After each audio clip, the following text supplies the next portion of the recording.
Hello friends, my name is Rashan Navani. Welcome to biochem tutorial. आज के lecture में हम डिस्कस करेंगे केमिकल प्रॉपर्टी ऑफ बेसिस। इसके प्रीवियस लेक्चर में हमने डिस्कस करी थी केमिकल प्रॉपर्टी ऑफ एसिड्स। आज के लेक्चर में हम chemical property of basis discuss करेंगे। चलिए डिस्कस करते हैं। फर्स्ट, पहले हम डिस्कस करेंगे बेस क्या होते हैं। बेस वो होते हैं जो कि वाटर में डिसॉल्व करने पर OH नेगेटिव आयन देते हैं, उनको हम बेस कहते हैं। ठीक है, बेस या एल्कलीज कहते हैं, जैसे KOH, NaOH, calcium hydroxide, magnesium hydroxide, ये सब हमारे पास बेस होते हैं। इसके प्रीवियस लेक्चर में हमने बेस के ऊपर डिस्कस करा था, strong acid, strong base, weak base क्या होते हैं।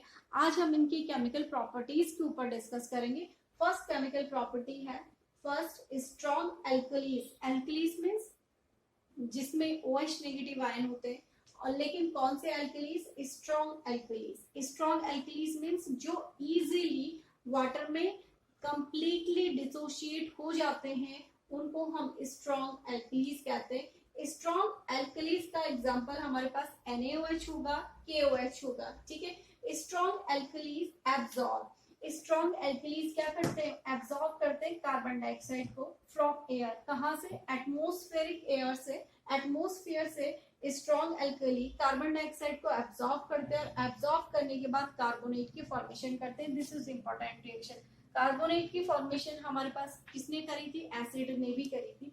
तो स्ट्रॉन्ग जो हमारे पास ये एल्कलीज है, कार्बन डाइऑक्साइड को एब्जॉर्ब कर लेगा। अब कार्बन डाइऑक्साइड को इसने क्या करा? एब्जॉर्ब कर लिया।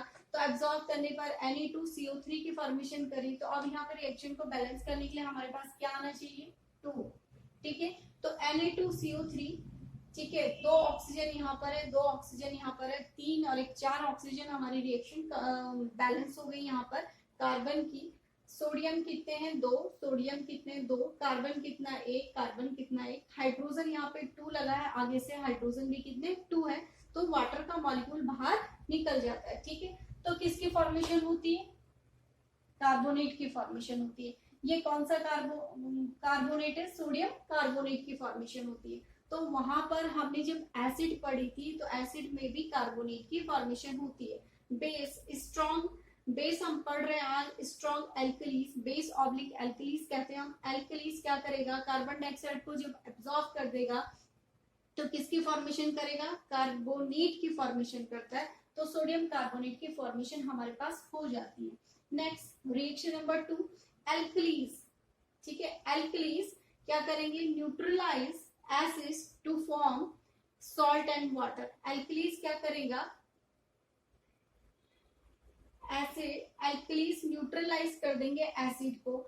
HCl क्या है हमारे पास? ये क्या है हमारे पास? एसिड है। और ये क्या है हमारे पास? बेस है। ठीक है, और ये बेस मीन्स एल्कलीज है। कैल्शियम हाइड्रोक्साइड जब एसिड के साथ रिएक्शन करेगा तो क्या बनाएगा? Salt of metal. ठीक है, कैल्शियम क्लोराइड की फॉर्मेशन करेगा।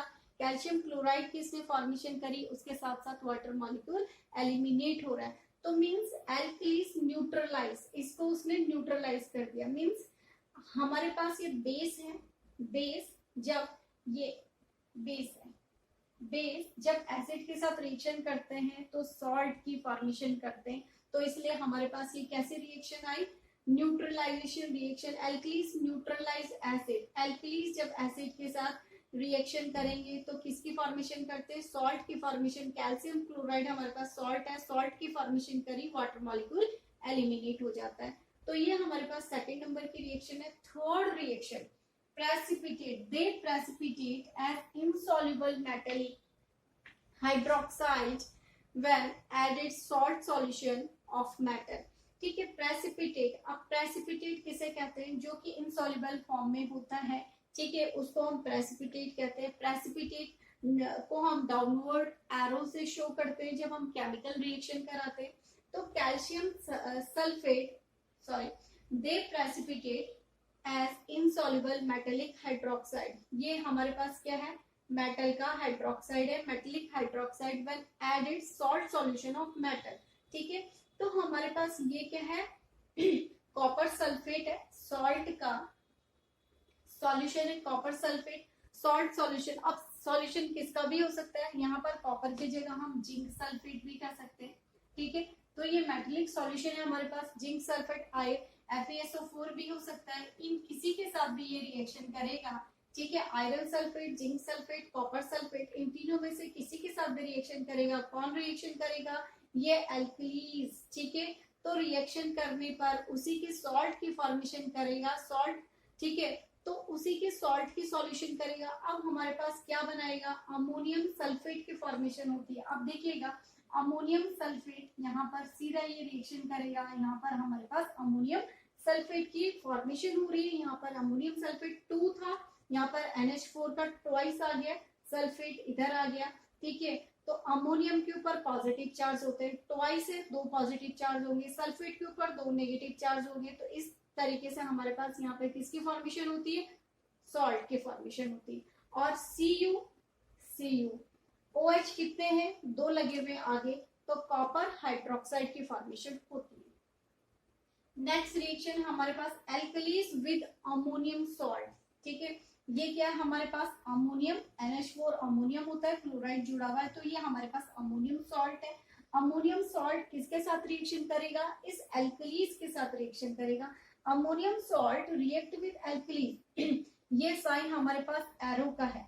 तो अमोनियम सॉल्ट, ठीक है, एल्कलीज के साथ रिएक्शन करेगा। टेम्परेचर जब हमें ये रिएक्शन तभी हमारे पास पॉसिबल होगी जब हमें उसे एक्स्ट्रा एनर्जी देनी पड़ेगी, टेम्परेचर देना पड़ेगा। तो ये अमोनियम क्लोराइड एल्कलीज के साथ जब रिएक्शन करती है तो किसकी फॉर्मेशन करती है, NaCl के, कॉमन सॉल्ट है, सॉल्ट की फॉर्मेशन करता है।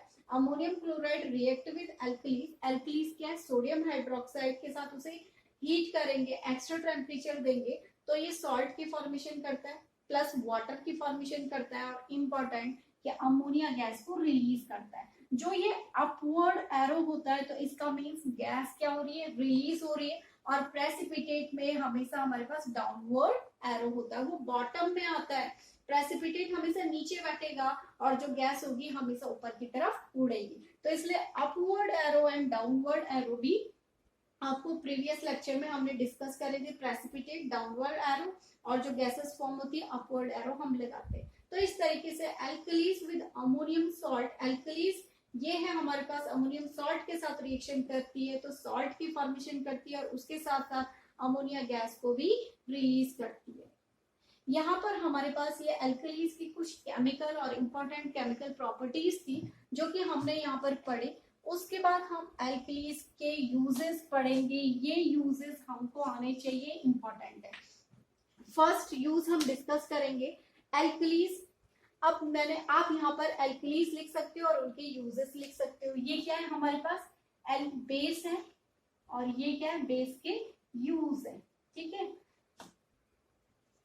तो देखिएगा बेस, सोडियम हाइड्रोक्साइड हमारे पास क्या है, बेस है। सोडियम हाइड्रोक्साइड का यूज हम सोप बनाने में करते हैं, तो सोडियम हाइड्रोक्साइड का मोस्टली यूज हम साबुन को बनाने में करते हैं।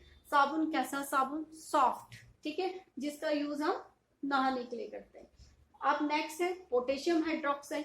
पोटेशियम हाइड्रोक्साइड का यूज KOH को हम सॉल्ट बनाने में करते हैं।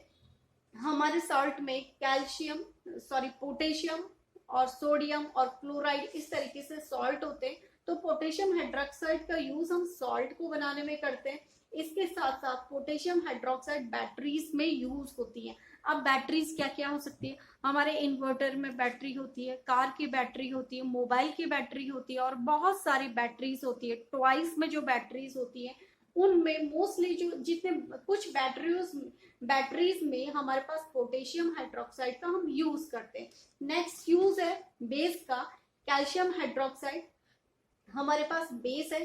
कैल्शियम हाइड्रोक्साइड ब्लीचिंग पाउडर को बनाने में हम यूज करते हैं। अब ब्लीचिंग पाउडर क्या होता है, CaOCl2। अब आप ये नहीं कहेंगे कि यहाँ पे आपने ब्लीचिंग पाउडर लिखा है, तो ब्लीचिंग पाउडर का यूज क्या होता है, कैल्शियम हाइड्रोक्साइड का कहीं ना कहीं ब्लीचिंग पाउडर में यूज होता है। तो कैल्शियम हाइड्रोक्साइड दूसरा होता है, ब्लीचिंग पाउडर CaOCl2 होता है, ठीक है। तो कपड़ों को ब्लीच करने में या उनकी क्लींजिंग करने में हम कैल्शियम हाइड्रोक्साइड का यूज करते हैं। नेक्स्ट यूज है कैल्शियम हाइड्रोक्साइड का सॉफ्टनिंग ऑफ सॉफ्ट वाटर। अब सॉफ्ट वाटर मीन्स वाटर की सॉफ्टनिंग के लिए भी हम कैल्शियम हाइड्रोक्साइड का यूज करते हैं। अब हमें कैसे पता कि ये वाटर सॉफ्ट है? अगर हम किसी भी पानी में डिटर्जेंट मिलाते हैं और उसमें झाग आता है, ठीक है, और वो कपड़ों की अच्छी तरीके से धुलाई कर देता है, तो इट मीन्स हमारे पास सॉफ्ट वाटर है। अगर हम किसी भी पानी में डिटर्जेंट मिलाते हैं, उसमें झाग नहीं बनता है और उसके ऊपर एक स्मूथ सी लेयर बन जाती है, तो इट मीन्स हमारे पास कौन सा वाटर है? Hard water. Next most important use है बेस का। तो बेस का यूज हम कहाँ करते हैं? बेस का यूज मैग्नीशियम हाइड्रोक्साइड हमारे पास बेस है, तो ये वाला base use as a antacid, means antacid and plus acid equal to antacid. तो इस बेस का यूज हम एंटासिड में करते हैं। एंटासिड वो केमिकल सब्सटेंस होते हैं जिनका यूज हम एसिडिटी को रिमूव या एसिडिटी को रिड्यूस करने के लिए करते हैं। और ये आपके पास कभी कभी 1 नंबर का क्वेश्चन या 2 नंबर का क्वेश्चन भी पूछा जाता है कि give one example of antacid या give 2 example of antacid, what is antacid, why we are use antacid. ठीक है, तो एंटासिड वो केमिकल सब्सटेंस होते हैं जिनका यूज हम एसिडिटी को रिमूव करने के लिए करते हैं। कौन करते हैं? ह्यूमन बीइंग करते हैं। कौन करते हैं? हम करते हैं। इनो एक एंटासिड की तरह काम करता है। आपके पास कोल्ड ड्रिंक्स होता है, कोला ड्रिंक्स, ये भी एंटासिड की तरह काम करता है। क्यों? क्योंकि इसमें कार्बोनेट्स या बाइकार्बोनेट्स होते हैं जो कि एसिडिटी को रिड्यूस करते हैं। एसिडिटी कब होती है? हमारे स्टोमक में भी एसिड होती है, उस एसिड को हम HCl कहते हैं, हाइड्रोक्लोरिक एसिड। तो स्टोमक की वॉल जो होती है उससे म्यूकस रिलीज होता है और वो म्यूकस इस HCl की कंसंट्रेशन को कम कर देता है। जब एक कंडीशन आती है, HCl फूड इंग्रेडिएंट, जब हम कोई भी खाना खाते हैं हमारे स्टोमक में वो स्टोर होता है और स्टोर होने के बाद छोटे छोटे टुकड़ों में टूटता है हमारा फूड और उसको डाइजेशन में HCl भी हेल्प करता है। तो जब HCl का कंसंट्रेशन बढ़ जाता है और ये वर्क वो नहीं कर पाता, तब हमें एसिडिटी होती है। तो इस एसिडिटी की वजह से क्या होती है? हमें हार्ट बर्न होता है, गले में जलन होती है, स्टोमक में जलन होती है। तो उसको रिड्यूस करने के लिए हम क्या करते हैं? मैग्नीशियम हाइड्रोक्साइड का यूज करते हैं, जो अपने आप में एक एंटासिड है। उसके साथ साथ एंटासिड का हमने यूज करा, ये हमने पढ़ लिया। उसके बाद नेक्स्ट इसका यूज है जो हमारे पास सोडियम कार्बोनेट होता है या बाइकार्बोनेट होता है। एक होता है सोडियम कार्बोनेट जिसको कि हम डिटर्जेंट में यूज करते हैं, और एक होता है सोडियम बाइकार्बोनेट। तो कार्बोनेट, सोडियम कार्बोनेट और सोडियम बाइकार्बोनेट को एक वॉशिंग सोडा होता है और एक बेकिंग सोडा होता है। Sodium carbonate is washing soda, कपड़ों की धुलाई में हम यूज करते हैं, डिटर्जेंट में हम यूज करते हैं। सोडियम बाइकार्बोनेट का यूज हम क्या करते हैं? बेकिंग इंडस्ट्री में करते हैं। तो बहुत ज्यादा हम बाइकार्बोनेट का यूज करते हैं, जो कि अभी मैंने बताया इनो में भी बाइकार्बोनेट्स होते हैं। किसी भी चीज को फर्मेंट करने के लिए भी हम बाइकार्बोनेट का यूज करते हैं। तो इस तरीके से हमने आज के टॉपिक में कवर किया कि बेस क्या होते हैं, बेस की केमिकल प्रॉपर्टीज क्या होती है, और केमिकल प्रॉपर्टीज के बाद आज के टॉपिक में हमने डिस्कस किया कि बेस के क्या क्या इंपॉर्टेंट यूज होते हैं। आई थिंक कि आपको ये लेक्चर समझ में आया होगा। तो डियर स्टूडेंट्स, अगर आपको लेक्चर समझ में आया तो प्लीज चैनल को लाइक एंड सब्सक्राइब जरूर करें और अपने फ्रेंड के साथ शेयर कीजिएगा। नेक्स्ट लेक्चर में, नेक्स्ट वीडियो में हम आपके साथ pH स्केल या यूनिवर्सल इंडिकेटर के साथ आपके साथ दोबारा उपस्थित होंगे। Thank you.